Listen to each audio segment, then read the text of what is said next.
내 이름은 차소영. 내 이름은 박소영. 이쪽은 잘 몰라요.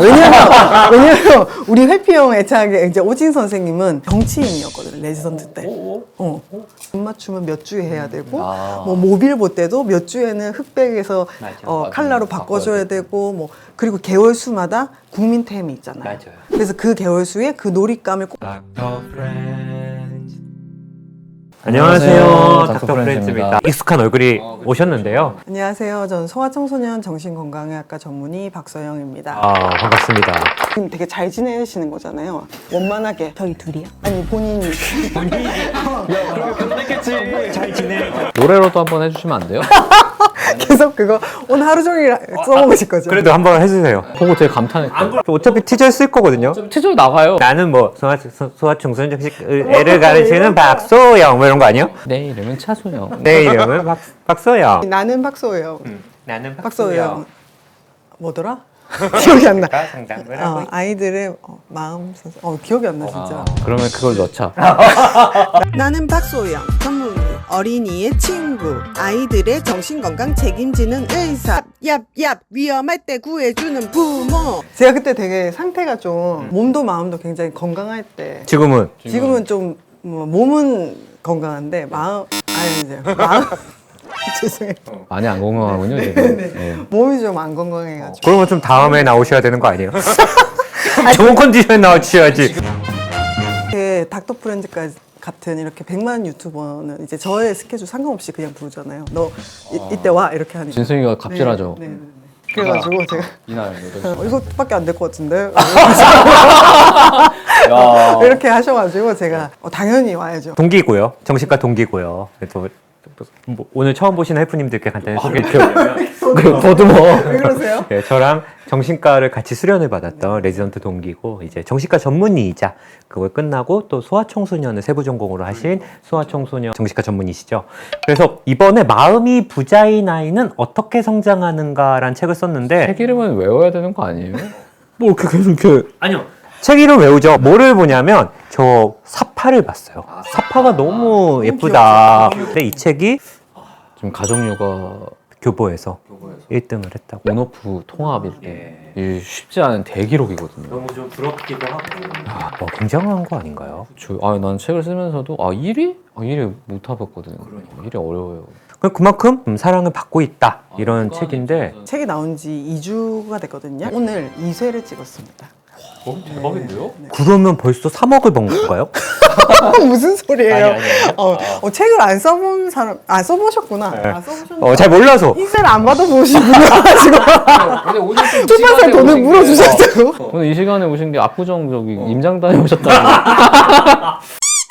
우리 와이프도 굉장히 잘 봤다고. 감사합니다. 저도 사실은 뭐 아직은 아이가 어리잖아요. 네. 근데 뭔가 이 책을 읽고 나니까 주말에 읽었거든요. 뭔가 아이를 키울 때 여러 가지 어떤 정신 상태 준비 좀 이런 거에 좀 도움이 되더라고요. 그리고 보통은 이제 육아서적을 읽을 때 약간 뭔가 공부 모드로 좀 읽게 되는 경향이 있거든요. 근데 이 책은 좀 편안한 마음으로 읽게 돼요. 약간 위로해주고 좀 격려해주는 느낌의 책이어서 잘했어요. 힘내요. 그럴 수 있어요. 이런 얘기들인 것 같아서 되게 좋았어요. 제가 그런 걸 의도했습니다. 그러니까요. 작가의 의도가 느껴졌네요. 박소영님은 생존하셨어요. 그 책의 그 어떤 말이나 이런 절임 정도가 되게 좋았어요. 이분했어? 이분했어. 얍. 저는 사실 요즘 부모님들이 아이를 키우면서 힘든 이유가 뭐 기술이 모자라서라든지 아니면 뭐 정보가 적어서는 아니라고 생각하거든요. 사실 육아서는 어느 때보다도 많고 저도 유튜브를 하지만 유튜브를 통해서도 그렇고 육아 기술이나 이런 것들은 굉장히 제 생각에 너무 많아요. 사실 기술을 계속 신경 쓰다 보면은 오히려 이제 부모님들이 부모라는 그 본인의 존재 자체나 아니면 우리 아이 자체를 바라보는 걸 오히려 놓치는 경우들을 사실 진료실에서 많이 보다 보니까 그런 생각을 하면서 내가 책을 낸다면 부모님들이 소설처럼 읽었으면 좋겠고 그냥 재밌게 읽다가 어떤 구절이 이 사람한테 와닿을지는 모르겠지만 어떤 한 구절이라도 내 마음을 좀 울리는 책에서 반복적으로 나오는 얘기인 것 같은데 doing이 아니라 being에 집중해라. 그게 참 좋았어요. 아이한테 뭘 해줘야 되고 이런 doing이 아니라 부모로서 있어주는 그 존재인 비잉에 집중해라. 이게 참 저는 와닿은 문구였던 것 같거든요. 이 부분에 대해서 좀 한번 이렇게 설명을 해주시면 좋을 것 같아요. 제 임신 때 얘기인데 이거 되게 옛날이긴 한데 제가 임신을 한 상태로 백화점을 이제 갔었는데 거기에 이제 어떤 화장품 브랜드에서 되게 예쁜 산모 모델이 엄청 예쁜 옷을 입고 배를 이렇게 예쁜 배를 이렇게 쓰다듬으면서 뭐 애착이 우리 아이에게 줄 수 있는 최고의 선물이다. 그런 문구가 있었어요. 근데 저는 그걸 딱 보고 불편했거든요, 마음이. 사실 애착은 우리 모두가 중요하게 생각하는 것 중에 하나기도 하고 요즘에 사실 애착이라는 단어를 모르는 사람은 없잖아요. 없죠. 애착 이론이나 이런 거는 다 고전적인 이론이고 너무 좋은 이론이지만 이런 것들이 되게 잘못 받아들여지면서 되게 부모들한테 더욱 압박을 좀 주게 오히려. 되는 거죠. 그다음에 요즘에는 발달에 대해서도 부모님이 엄청 생각 많이 하시잖아요. 그러니까 돌 전부터 뭐 옹알이는 언제 해야 되고 눈 맞춤은 몇 주에 해야 되고 뭐 모빌보 때도 몇 주에는 흑백에서 칼라로 바꿔줘야 되고 뭐 그리고 개월 수마다 국민템이 있잖아요. 맞아요. 그래서 그 개월 수에 그 놀잇감을 꼭 해줘야만 우리 아이의 발달을 제대로 촉진시켜 줄 맞아요. 수 있을 그런 것 게 많은 같고 것 같아요. 그런 것들이 계속 시기별로 계속 있는 거예요. 그런데 그렇게 하다가 조금이라도 뭔가 어긋나거나 뭐 예를 들면은 어떤 아이가 뭐 대소변을 잘 못 가린다든지 아니면 분리불안이 좀 심하다든지 뭐 그런 일들이 생기면 다 이게 뭔가 부모의 잘못인 것처럼 그래서 이런 거를 부모님들도 압박도 너무 많고 또 이 모든 거를 다 부모의 탓으로만 생각을 하다 보니까 이제 그만큼 임신 출산이 좀 너무 무거운 걸로 되게 두려운 많이 걸로 가지고. 네네 아이를 낳고 나서도 아 내가 이거를 놓치지 않고 해줘야 돼 내가 이걸 못 해줘서 애가 잘못되면 안 돼 이런 생각들을 굳이 누군가가 막 시키지 않아도 부모 스스로 계속 하게 되는 것 같아요.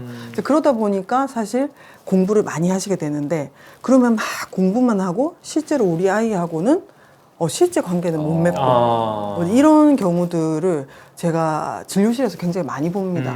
그래서 옛날에 한 10년 전에는 뭐 애가 어떤지도 모르고 신경도 안 쓰다가 뭐 학교에서 문제가 생겨서 뭐 데리고 온다든지 이런 일들이 좀 많았다면 요즘엔 오히려 부모님들이 과도하게 이제 스트레스를 받거나 혹은 과도한 이런 이제 잘못된 육아 지식 이런 걸로 인해서 아이하고 관계에서 오히려 관계를 좀 망치고 부모 스스로도 스트레스를 너무 많이 받고 그러니까 한 번 또 안 좋게 보이니까 애가 계속 안 좋게 보이고 그래서 그런 경우들을 많이 봐서 너무 지나친 육아 공부 혹은 너무 부담감 때문에 생기는 일은 아닐까 싶어요. 제 책에도 썼는데 어떤 사례가 있었냐면 어떤 어머님이 돌이 갓 지난 애를 데리고 오셨어요. 그래가지고 아 우리 아이가 뭐 좀 발달이 늦은 것 같다 하고 데리고 오셨는데 막 아이랑 놀면서 이제 얘기를 하는데 발달 지식 같은 거는 정말 많이 알고 계신 거예요. 거의 반 전문가 정도로 지식은 알고 있는데 저는 이제 진료실에서 아이가 오면은 이제 부모님들이랑 놀게 하거든요. 그러니까 놀이매트가 있으면은 거기서 이제 놀게 하고 같이 노는 모습도 보고 저도 직접 놀고 이렇게 하는데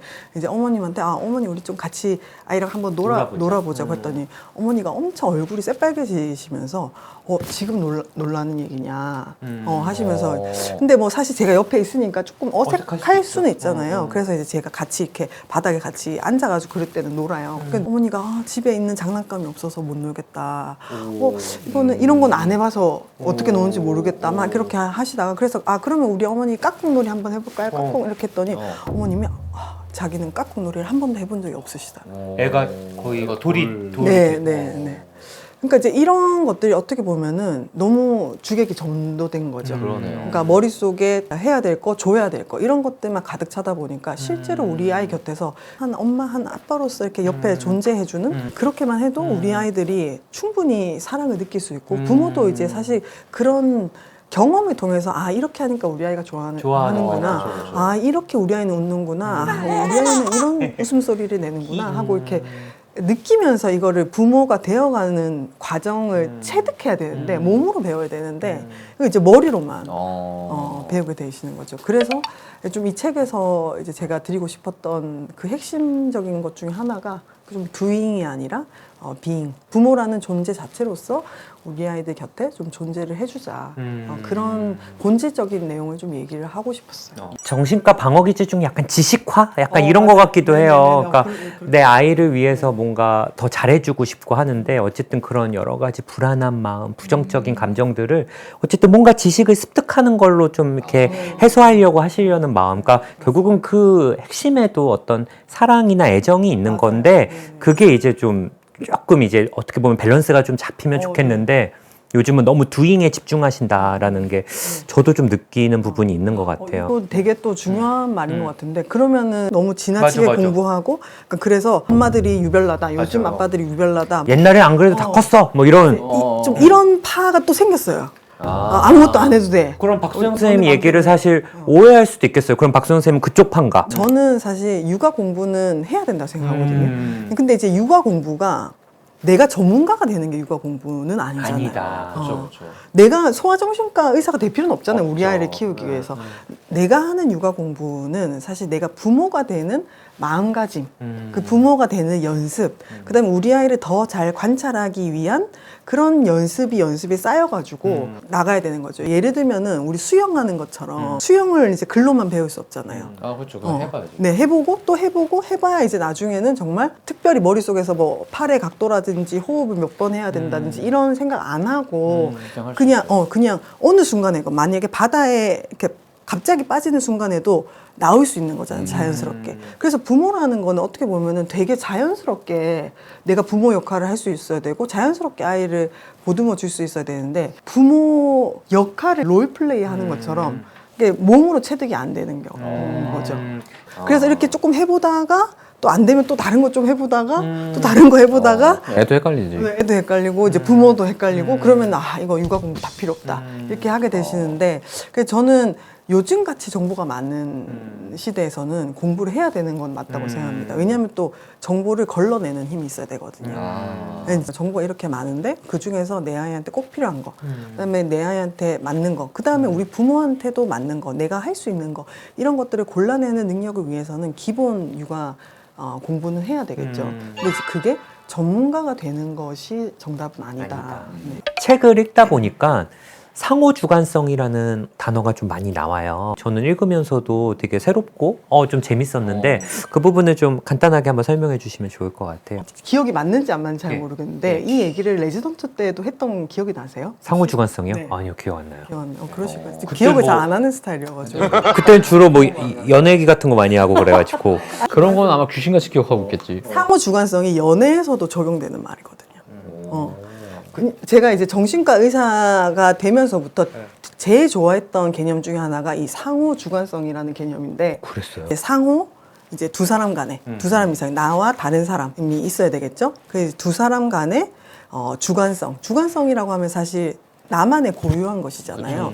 근데 이 나만의 고유한 것을 우리 두 사람 사이에서 만들어내는 고유한 것이 생기는 거예요. 그래서 이 두 사람 한 명과 다른 대상이 서로의 의도와 인식과 정서를 함께 공유를 할 때 우리 둘만의 세상이 새로 생긴다 라는 뜻이 이제 상호 주관성이거든요. 이낙수 선생님 잘 이해 못한 것 같은 느낌이 드네요. 부부가 그런 건가라는 생각을 하고 있어요. 지금 이제 소화시키고 있는데 왜? 그러고 있어요? 솔직히 잘 모르겠어요. 그래, 우리가 연애할 때 상대방이 눈만 바라봐도 뭔지 아는 그런 거. 아, 그렇죠. 뭐 먹으러 가고 싶구나. 둘만이 하는 네, 거. 둘만이 하는 거. 뭔가 얘기하지 않아도 우리 둘 다 지금 너무 만족스러운 상태다. 이 사람도 나를 정말 믿고 있고 나도 이 사람을 정말 믿고 있구나. 그렇게 느껴지는 순간들이 있잖아요. 저는 상호주관성을 되게 중요하게 생각하는 사람이거든요. 그러니까 저는 어렸을 때부터 이 관계를 되게 중요시하는 사람이어서 그 사람을 만났을 때 내 이야기가 이 사람한테 이게 좀 중요하게 여겨지는지, 이 사람이 내 이야기를 재밌게 듣는지, 이 사람한테 내가 어떤 영향을 끼치고 있고, 내가 의도하는 바를 저 사람이 아는구나. 내가 이렇게 말해도, 알지, 그 느낌, 이런 것들 있잖아요. 그게 사실 막 유머 코드가 맞는다? 뭐 이런 것들도 사실 어떻게 보면 좀 그런 그쵸. 것들이 될 수가 있겠죠. 예. 오히려 이쪽이 잘 모르는 것 같지 않아요? 이쪽은 잘 몰라요. 왜냐면 우리 회피형 애착의 이제 오진 선생님은 이런 걸 조금 두려워하는 사람이었을 수 있는 거죠. 그쵸. 왜냐면 이 선생님 같은 경우는 나의 의도를 들키는 거를 이제 옛날에는 지금은 이제 또 잘 하고 당연히 뭐 제가 뭐라고 말을 할 수는 없지만 이제 그때 제가 느꼈던 거는 맞아요. 이렇게 좀 자기 마음을 잘 안 드러내고 싶어 하고 그래서 우리가 이제 별명이 예전에도 또 말했던 것 같은데 정치인이었거든요. 레지던트 때. 되게 어울리지 않아요? 의문스럽게. 네네. 의문스럽다는 것도 교수님들이 엄청 말씀을 많이 하셨어요. 그러니까 나의 의도와 나의 그 어텐션을 밝히고 싶지 않은 거죠. 그리고 기분이 나쁠 때도 기분 나쁜 티도 안 티 안 내고. 아 그냥 삐져. 근데 삐질 수 있다는 거는 저한테는 별로 삐진 적 그렇게 많지 않거든요. 그러니까 많이 가까워지신 거죠. 몰라서 그런 거 아니야? 그럴 수 있어요. 신경 안 쓴 거 아니에요? 그럴 수 있어요. 그럴 수 있어요. 근데 지금은 좀 다른 것 같아요. 그게 이제 아마 아이가 나면서 오히려 제가 네. 이 친구의 어떤 어펙트나 인텐션, 어텐션을 막 제가 좀 갈구한다고 해야 될까요? 기준 봐. 기준 봐. 특히 지금 시기에 예, 그런 것들이 예. 되게 많이 하죠. 예. 그래서 제가 이것을 이번 책에서 꼭 이 개념을 부모님들께 알려드리고 싶었던 게 이게 실제로 제가 아이가 6개월쯤이었어요. 그때 이제 제가 너무 그 순간이 좋아서 딱 따로 기록을 해놨는데 이제 우리 아이랑 저랑 이렇게 아침에 누워가지고 이렇게 뒹굴고 있었거든요. 뒹굴고 있었는데 얘가 나를 쳐다보는데 정말 이 세상에서 저밖에 없다는 너로 인해서 내가 정말 행복하다는 그런 눈빛과 표정을 제가 정말 이 세상에 태어나서 진짜 그런 눈빛을 받아본 적이 없는 그런 눈빛을 저를 쳐다보고 있는 거예요. 애들은 네. 그래서 이제 그 순간에 이 단어가 탁 떠올랐어요. 그래서 이게 정말 그 상호 주관성의 정말 끝판왕이구나.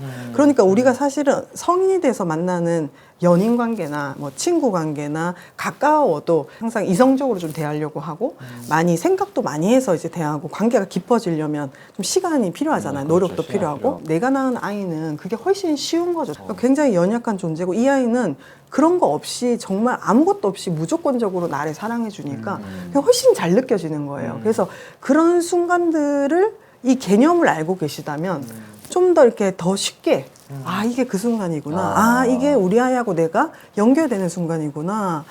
좀 그런 순간들이 더 늘어나지 않을까. 왜냐면 제가 그런 경험을 했기 때문에 이제 그런 것들이 저한테는 아직까지도 되게 큰 힘이 되고 있거든요. 육아를 함에 있어서. 그러니까 이건 뭔가 이성과 논리로 느끼기보다 어떤 감정적으로 그렇죠. 사실 좀 느껴야 되는 네, 부분인 네, 거죠. 네. 그래서 이게 설명하기 더 힘든 것 같아요. 이 상호 주관성이라는 게 굉장히 느낌적인 느낌으로. 부모 또 이거 보다가 나는 저거 못 느낀 것 같은데 이런 부모님들이 계시겠지만 아마 대부분은 느꼈을 네, 거예요, 그렇죠? 있었는데 뭐 그냥 그렇죠. 크게 신경 안 쓰고 넘어갔던지. 머릿속에 투두리스트가 또 너무 많으면 어. 그 순간을 오롯이 즐기지 못하니까 그런 것 같아요. 스쳐 지나가는 거죠. 이 아이를 볼 때마다 그 다음에 해줘야 될 게 생각나고 또 뭘 찾아보고 네, 찾아봐야 되고 이러다 보니까 그래서 이 아이하고의 순간을 좀 더 많이 즐기시라고. 온전히. 네네.